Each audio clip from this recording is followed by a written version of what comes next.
Perhaps you know a little about HTML and CSS from another course you did, or perhaps you don't know much at all. Either way, a quick summary will be useful, so let's explore some basic HTML and CSS principles and practices.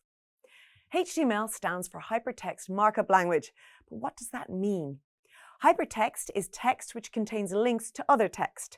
Markup refers to tags and elements used within a document. HTML elements with their opening and closing tags in angle brackets make up a HTML document.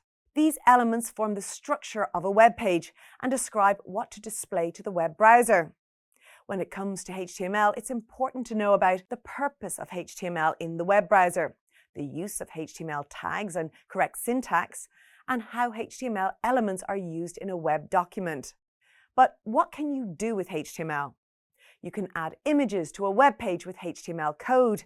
You can use it to display data in tables, and you can build forms with a wide range of inputs. Also, using the correct HTML structure and appropriate elements as a foundation is an essential part of building accessible websites.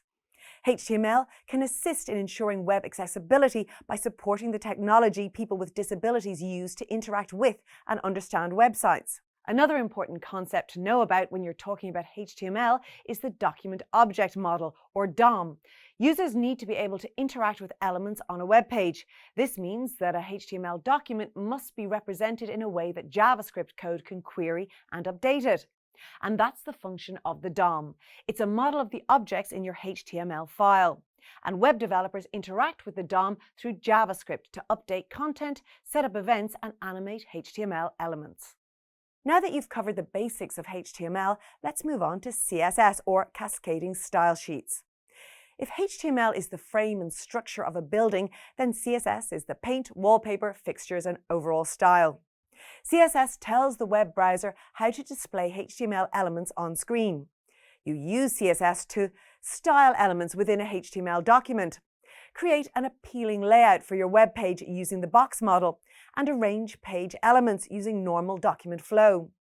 And that was your HTML and CSS refresher.